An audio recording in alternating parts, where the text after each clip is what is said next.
السلام علیکم ورحمۃ اللہ۔ حضرت جبرائیل علیہ السلام کے حالات پارٹ 6۔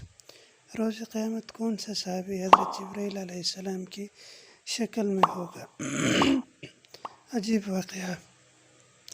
حدیث مبارکہ میں ہے کہ حضرت واصلہ بن اسقع رضی اللہ عنہ فرماتے ہیں کہ یمن کا ایک گنجا بھینگا کوتاہ گردن، ٹیڑھے پاؤں والا، چھوٹے کانوں والا، بائیں ہاتھ سے کام کرنے والا اور دبلا پتلا، قدم کے اگلے حصہ کا قریب والا اور ایڑیوں کی دوری والا آدمی رسول اللہ صلی اللہ علیہ وسلم کی خدمت میں حاضر ہوا اور عرض کیا: اے اللہ کے رسول صلی اللہ علیہ وسلم،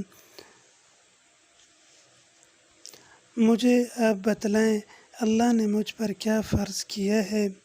جب آپ صلی اللہ علیہ وسلم نے بتلایا تو کہا: میں اللہ کے ساتھ معاہدہ کرتا ہوں کہ اس کے فریضہ میں کوئی اضافہ نہیں کروں گا، یعنی صرف فرض ہی ادا کروں گا، خدا کے لیے محبت کے کام نفلیں وغیرہ ادا نہیں کروں گا۔ آپ صلی اللہ علیہ وسلم نے فرمایا: کیوں؟ تو نفل عبادت کیوں نہیں کرے گا؟ اس نے عرض کیا: اس لیے کہ اس نے مجھے پیدا کیا اور میری شکل کو بگاڑ دیا۔ یہ بات کہنے کے بعد وہ جانے لگا تو آپ صلی اللہ علیہ وسلم کے پاس حضرت جبرائیل علیہ السلام حاضر ہوئے اور عرض کیا: اے محمد صلی اللہ علیہ وسلم، وہ ناراضگی کا اظہار کرنے والا آدمی کہاں ہے جس نے اپنے مہربان پروردگار پر ناراضگی دکھلائی ہے؟ اللہ نے اس کی ناز بھری ناراضگی کو قبول کیا ہے۔ پھر آپ صلی اللہ علیہ وسلم سے مخاطب ہو کر جبرائیل علیہ السلام نے عرض کیا کہ آپ صلی اللہ علیہ وسلم اس سے فرمائیں کہ وہ اس بات پر راضی نہیں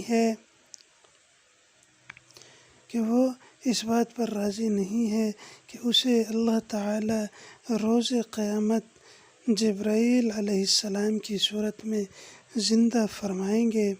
تو وہ کہنے لگا: زندہ فرمائیں گے۔ پس آپ صلی اللہ علیہ وسلم نے اس آدمی سے یہ بات فرمائی تو وہ کہنے لگا: ہاں اے اللہ کے رسول صلی اللہ علیہ وسلم، میں راضی ہوں۔ بس اب تو میں اللہ سے معاہدہ کرتا ہوں کہ وہ میرے جسم پر اپنی خوشنودی سے جو حکم بھی فرمائے گا میں پیروی کروں گا۔ السلام علیکم ورحمۃ اللہ۔